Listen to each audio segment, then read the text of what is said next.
Hello, you're listening to Work From Home, a Lower Street podcast where we help you stay connected, productive and sane whilst working remotely. I'm Alex. And I'm Harry. Today, we're looking at the self-care section of WFHbestpractices.com. Now, this is a huge list of resources from working from home, so huge, in fact, that we're just starting with the self-care section. Harry, do you meditate? I do meditate, or I tell myself that I meditate, but I don't do it regularly enough for it to be considered a practice or a habit. I definitely know that I feel better when I do it, and so I should do it more, but I don't. It's one of those things that seems just really hard to work into my daily routine. Do you? I don't know, unless you count the 5 minutes in the morning where I'm waking up and turning everything on and just kind of staring into the middle distance.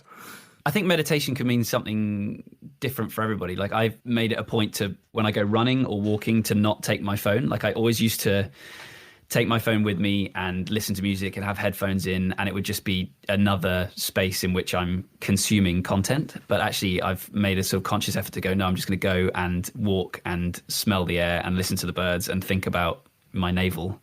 And I think that's actually really helpful. It kind of, you know, especially when I'm running, I find it's very hard to think about anything other than the fact that my legs are about to fall off.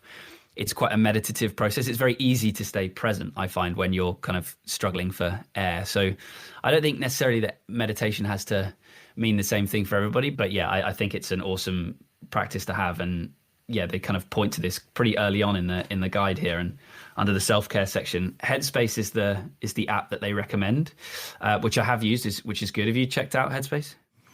No, in fact, I think I have it on my phone, but I never actually used it. They've been hugely successful, and they've kind of got their kind of cute cartoon character vibe going on. I actually used for a long time the alternative to it, which is called calm.com. I mean, they're pretty similar, different styles, but the practice of meditation is more or less the same, and they both kind of have ways to introduce you to doing meditation, and then you can kind of set aside 10 or 20 minutes a day to do it.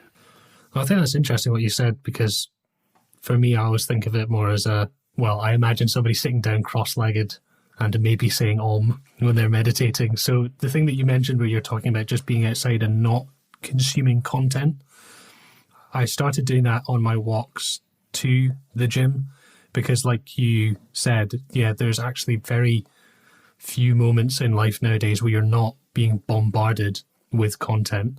I don't know about you, I take my phone to the loo. You know, I'm checking emails while I'm on the toilet. That is not a healthy state of affairs when literally 24 hours a day you're connected. I think you really need to sort of force yourself. I certainly need to force myself to disconnect and just be present, which sounds like a very woo-woo thing to say, but it really does sort of say it.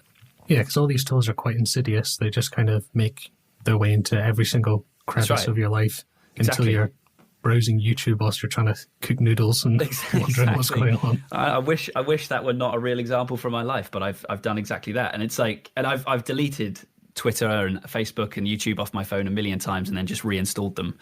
The lack of self-control is quite alarming. So yeah, I think just taking 10 minutes a day to meditate, whether that is sitting on a chair and using the Headspace or Calm app, I think it's really important to kind of disconnect. And certainly when anxiety levels are heightened generally, because we're all sort of worried about the outbreak and being isolated and working from home and all that kind of stuff, I think, taking 10 to 20 minutes a day to sort of settle yourself, I think is really, really healthy. One thing I haven't seen before is Headway. I've never heard of Headway before. I think that's a really interesting thing. This seems to be in the vein of a lot of these services coming out of the US, where they've kind of been leading the way in terms of telehealth in general. You know, video calling your doctor and then video calling a therapist. Yep. So I have heard of it, but I haven't heard of Headway. No, me neither. And like, it's interesting because I've just recently, I see a therapist on a regular basis. It's been amazing as well as kind of meditation. I think it's just one of the most awesome things you can do. But we've obviously, for obvious reasons, had to switch to remote. And it's a very strange change, like being face to face with someone sitting 6 feet across from them and having that kind of person to person connection it definitely doesn't feel the same when it's virtual. It's kind of hard to recreate that same environment that you get into and that same kind of mindset that you have, that kind of the state of mind you have in a session is very different. But once you've done it a few times, you can kind of reset and get used to the setup. And I've got a session with my therapist today, and I think this will be the second time we've done it on Zoom, and we've had it on Zoom in the past, and it takes some getting used to, but it's definitely, again, it's just like for me, and I don't know how it is for you, but it's just about making space and time for just some space, basically.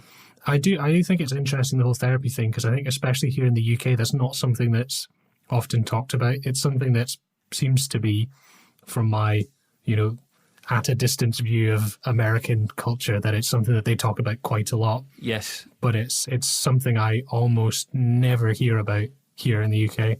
Yeah, it's funny. And I think there is still, I don't know if it's like stigma or taboo around it. Like people are just uncomfortable with, I guess, the suggestion that they're perhaps sort of mentally unstable or emotionally unwell. And I think that's bullshit, basically. Like, seeing a therapist is not an admission of weakness or an admission of illness. It's just a really, the healthiest of people can benefit hugely from meditation. It helps with like making sense of your thoughts and your emotions in a really kind of structured and healthy way. And it's been transformational for me in terms of like managing my anxiety, managing my work life balance, my relationships with my wife and my son and my family. I think it's awesome, and people shouldn't be afraid to talk about the fact that they do it. That's how I feel anyway. So that's it for today. We've covered meditation and therapy. Join us next Friday when we'll have a look at another section of this WFH Best Practices resource list. Do you have topics you'd like us to cover? Resources you'd like us to look at? Tips you'd like to hear? Then let us know. wfh@lowerstreet.co. That's wfh@lowerstreet.co. Join us again for another conversation next Friday, and remember to subscribe for new content every weekday.